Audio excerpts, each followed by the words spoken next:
30 मार्च की तारीख नोट कर लीजिए दोस्तों। अब आप सोच रहे होंगे कि प्रज्ञा क्या आपको कोई फाइनेंशियल ईयर की क्लोजिंग से जुड़ा हुआ कुछ बताने वाली है।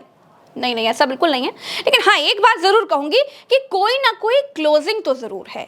किसी के सियासी करियर की क्लोजिंग हो सकती है, कुछ अटकलों पर क्लोजिंग लग सकती है।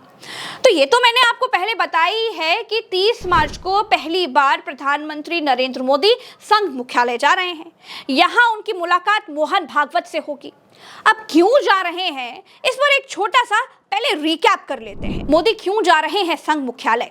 नड्डा के बयान पर संघ की नाराजगी दूर करने का प्रयास, बीजेपी के अगले अध्यक्ष पर बने सस्पेंस को खत्म करने की कोशिश, 75 साल के बाद रिटायरमेंट पर रुख साफ करने की कोशिश, मोदी के बाद कौन का जवाब तलाशने की कोशिश, संघ और भाजपा में आ रही दूरियों को मिटाने की कोशिश। इनमें से वो कौन सी वजह है जिस वजह से 11 साल में पहली बार नरेंद्र मोदी को संघ मुख्यालय जाने पर मजबूर होना पड़ा? संघ की तरफ से जब कहा गया कि हमें रबर स्टैंप नहीं बल्कि ऐसा अध्यक्ष चाहिए जो फैसले ले पाए, तो बात यह समझ में आई कि अब संघ बीजेपी को गुजरात लॉबी के कंट्रोल से बाहर करना चाहता है। यह बात तो हो गई मोदी के नागपुर दौरे की।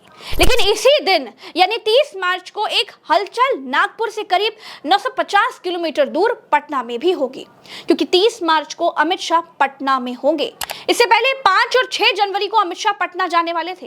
कार्यक्रम तय हो गया था, लेकिन ऐन मौके पर कैंसिल हो गया। इसके बाद नीतीश कुमार जब जब दिल्ली गए, वो ना तो मोदी से मिले, ना ही शाह से मिले और ना ही नड्डा से मिले। दोस्तों, बिहार में इसी साल चुनाव होना है और जब अमित शाह पटना जा रहे हैं, उससे पहले बिहार में बहुत कुछ हो चुका है। बिहार में क्या चल रहा है? कानून व्यवस्था सवालों के घेरे में है। नीतीश कुमार के स्वास्थ्य पर उठ रहे हैं सवाल। निशांत कुमार की लॉन्चिंग की चर्चाएं हैं। वक्फ बिल पर नीतीश चिराग का रुख साफ नहीं। चिराग और मांझी जैसे सहयोगी नाराज हैं।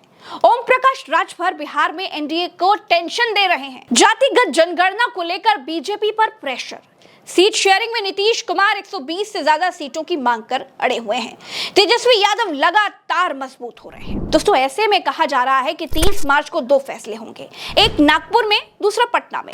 नागपुर में तय होगा कि मोदी का भविष्य क्या है, मोदी के बाद आखिर चेहरा किसका होगा। तो दूसरी ओर पटना में यह तय होगा कि नीतीश कुमार दोबारा सीएम होंगे या नहीं, निशांत कुमार की भूमिका क्या रहने वाली है और नीतीश कुमार के हाल फिलहाल के बयानों, उनके इशारों पर बीजेपी आखिर चुप क्यों है। नीतीश कुमार कभी सदन में तेजस्वी यादव से इशारों में पूछते हैं कि आखिर क्या खा रहे हो, कभी पूछते हैं कि दाढ़ी क्यों नहीं बनवाते हो, कभी गार्ड ऑफ ऑनर के दौरान ताली बजाने लग जाते हैं, तो राष्ट्रगान के बीच कभी मंच छोड़ देते हैं, तो कभी अधिकारियों से चुगलबाजी करने लगते हैं।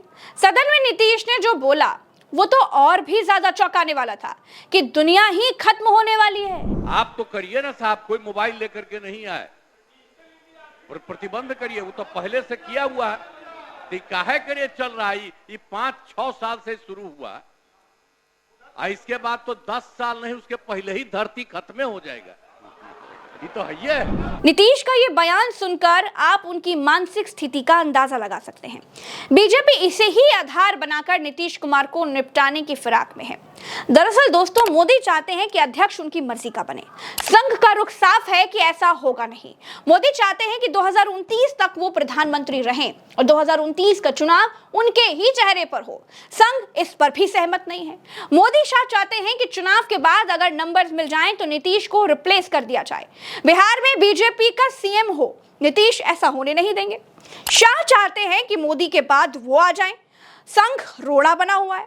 कुल मिलाकर के दोस्तों, एनडीए, बीजेपी और संघ तीनों के ही बीच अलग अलग मसलों पर एक राय बैठ नहीं पा रही है। संघ चाहता है कि मोदी 75 साल वाला नियम मान ले।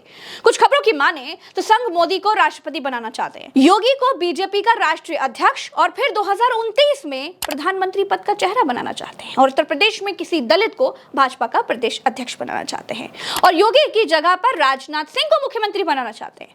अब इन खबरों में सच्चाई है, कोई आधार है या नहीं है, इस पर कुछ कह पाना अभी तो मुश्किल है।